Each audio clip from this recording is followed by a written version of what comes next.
What's up, legends? Welcome back to NCR. As promised, in 2026, we are finally going to return to the S13 build. And here she is. Now, I realize it doesn't look like much at the moment. There is quite a bit to do, and the more I look, the worse it gets. But we are going to return to the build. We are going to turn some spanners. Will we get this thing finished in 2026? Realistically, almost certainly not. So we're going to keep campaigning the 8.6 in the meantime and having fun with that. But it is time to make some progress. For those of you who have not followed the channel and don't know anything about this car, it's the first time you're seeing it. This is my 1989 S13 K's model. It was a CA18 DET, and as you can see, that is no longer with us. I think that went to a home up in Sydney.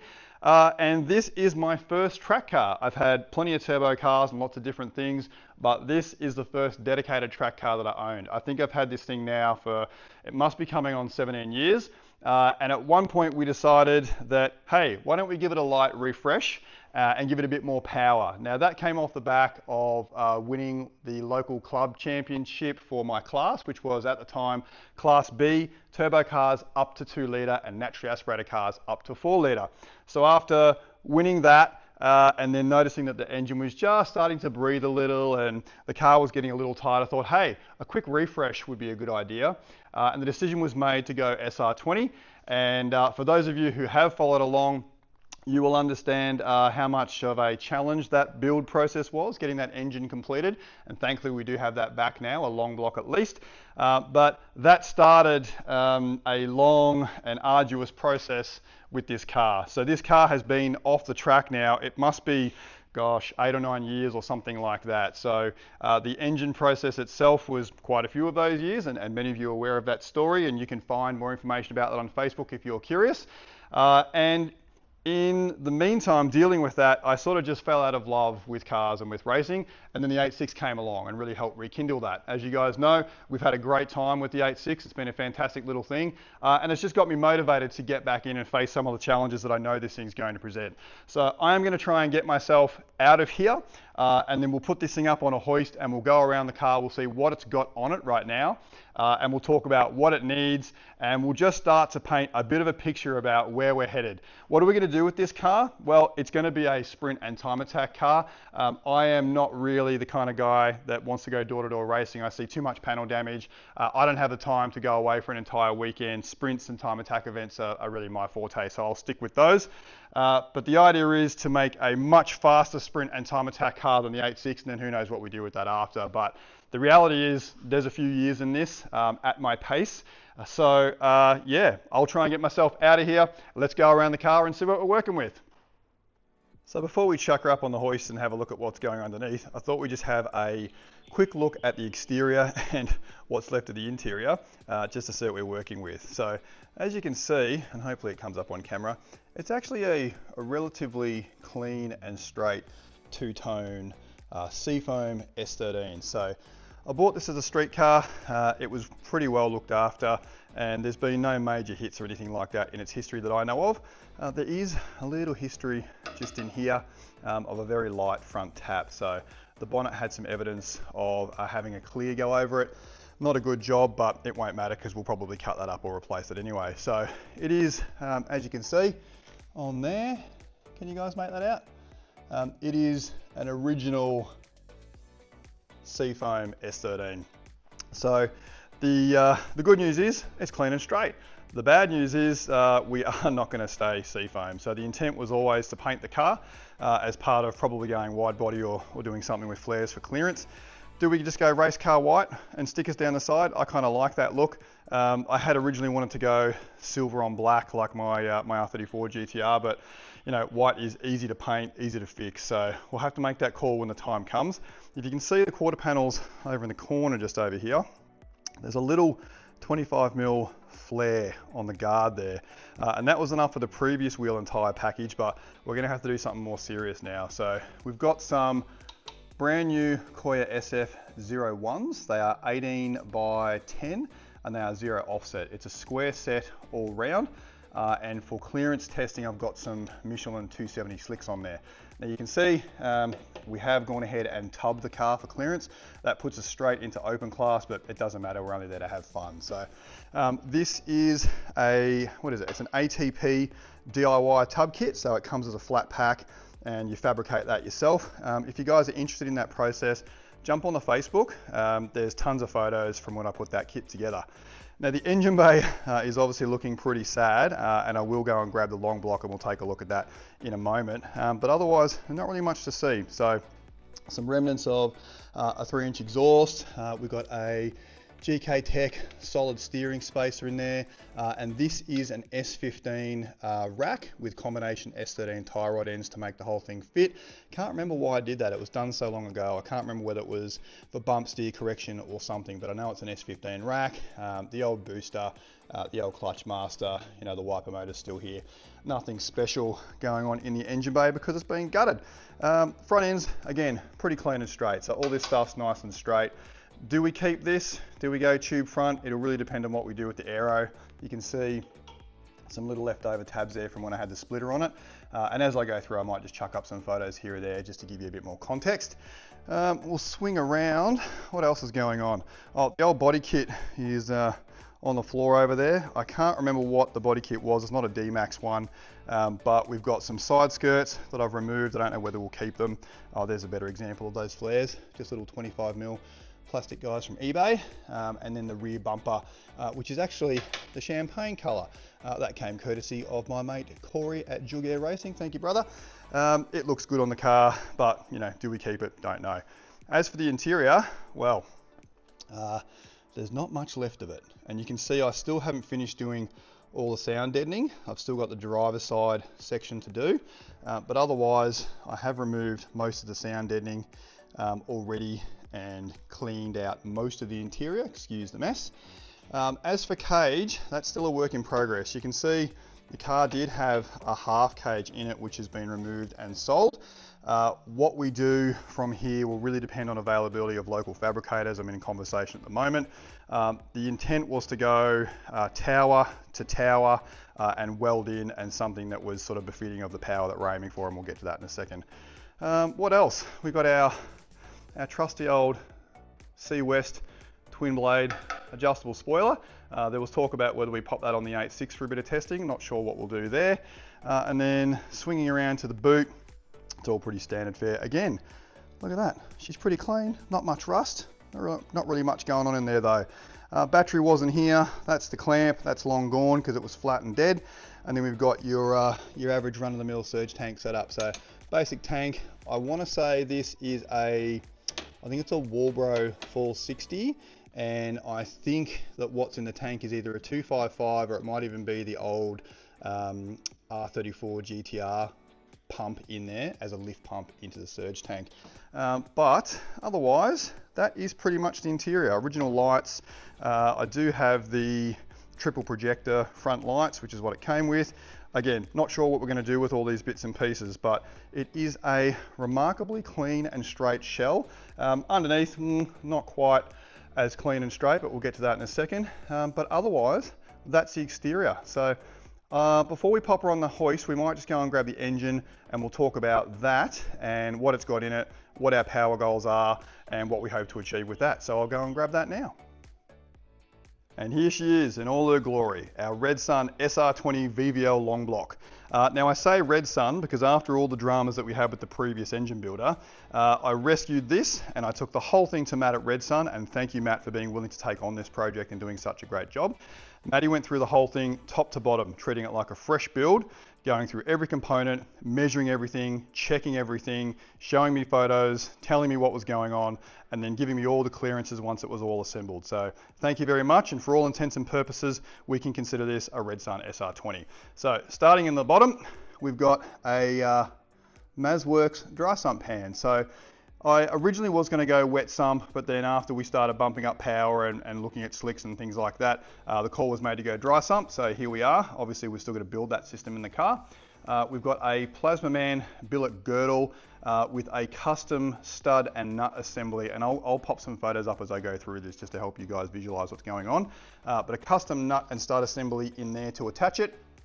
This is a red top block, but the very last of the red top blocks, which I think is a 94 model with the wider journals. So that was picked specifically for those wider journals, and I was told that that was a great base for a build. So hopefully we were right.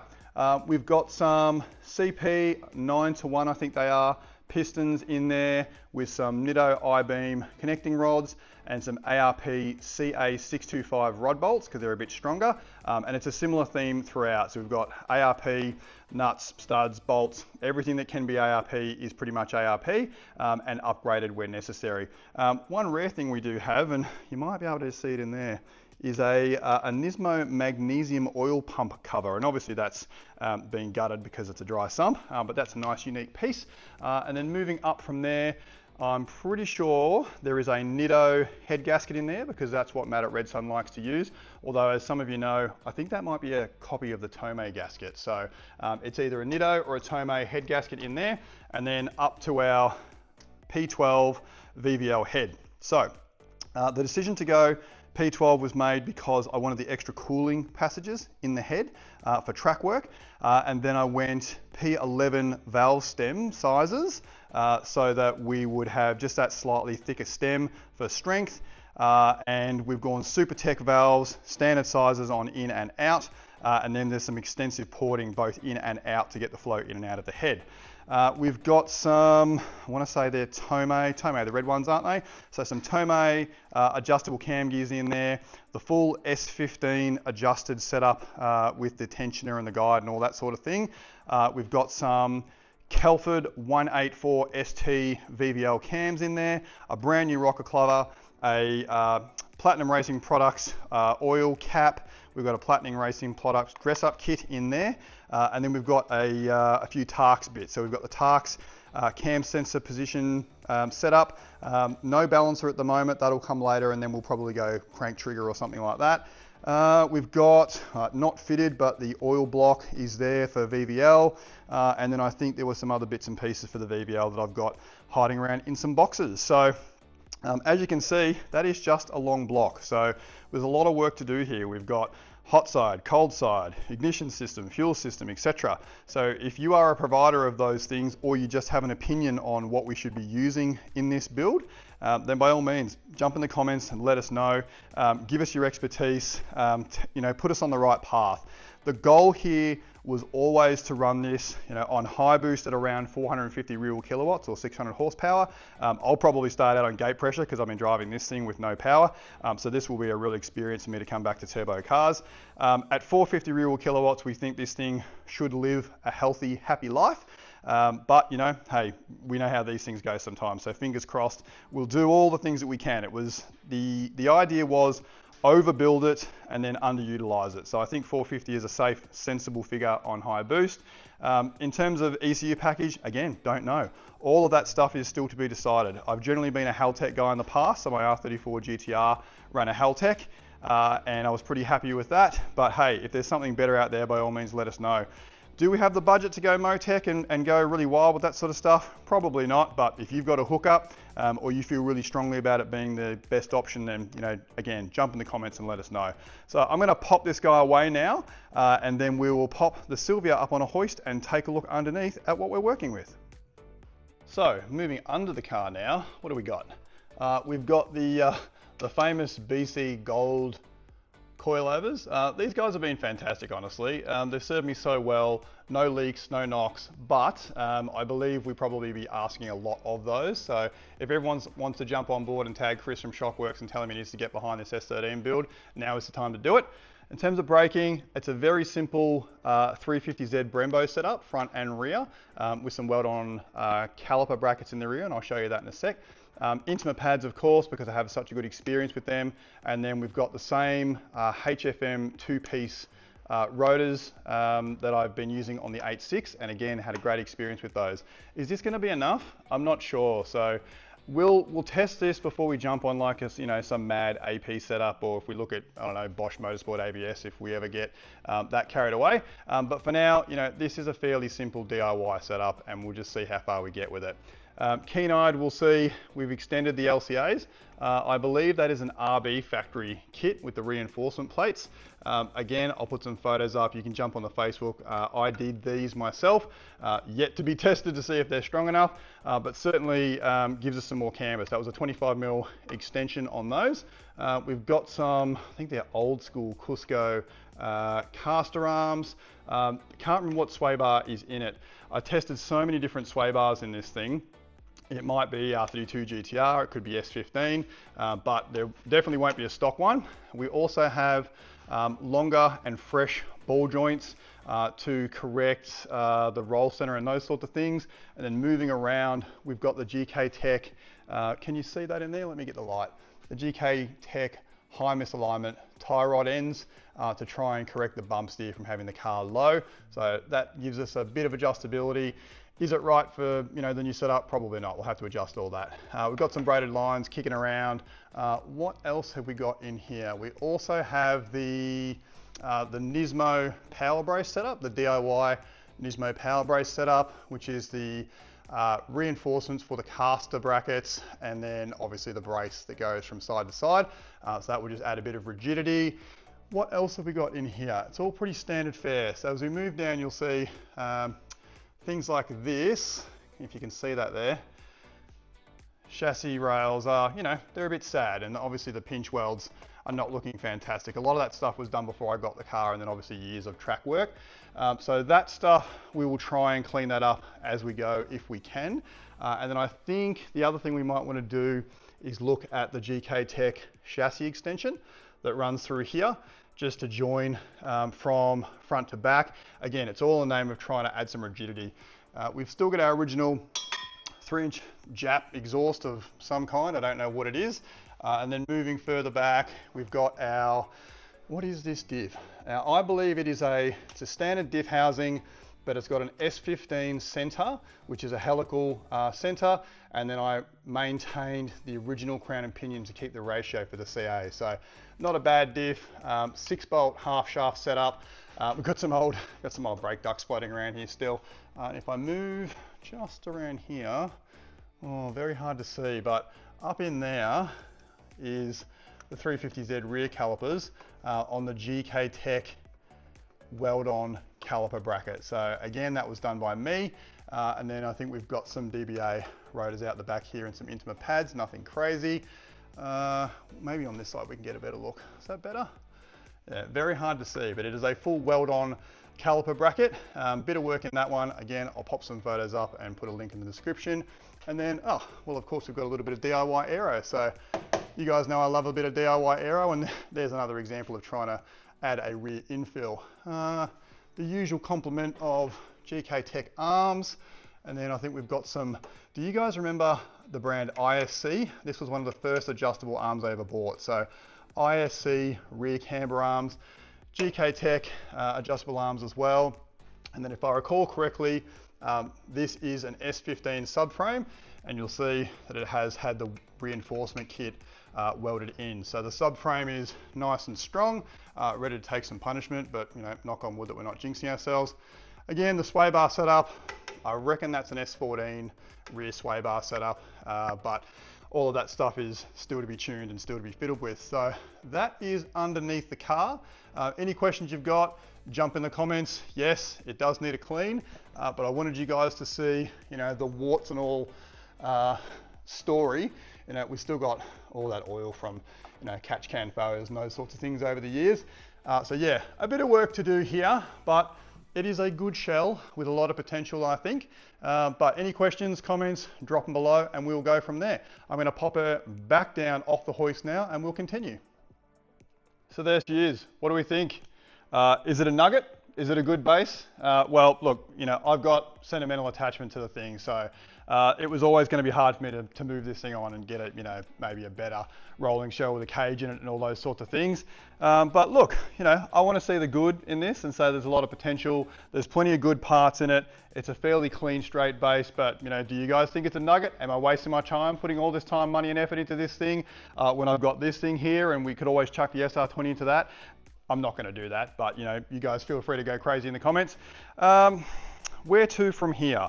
So originally the plan was that we would finish off the sound deadening removal and then send this guy off to be caged. The reality is that the preferred fabricator for the cage is currently flat out on some other things, cool things, but other things nonetheless. So we really have to get stuck into some other stuff. So what does that look like? Well, I guess we probably clean the car up. Hell, maybe we just give the thing a wash for starters. And then we look at probably the bodywork. So, you know, make a final call about how wide we want the thing to be. Make a call on whether we put wide body guards on it or whether we just get bigger flares. I'm not huge on big flares. I like the wide body look a bit more. There are so many things to buy and so many things that we can be doing while we wait for the cage, which will hopefully only be a couple of months before he's available. You know, all of the bodywork that needs to be done to prep it for paint before we even worry about choosing a color. Even in terms of, like, you know, I've got the original intercooler from the car, which is a Greta unit, and I'll chuck a photo up of that. The reality is, whilst I've got heaps of parts here for the car, a lot of them might not be suitable for this project anymore. So we'll have to go through all the parts that we have and start making a call on, you know, does this stay? Does it go?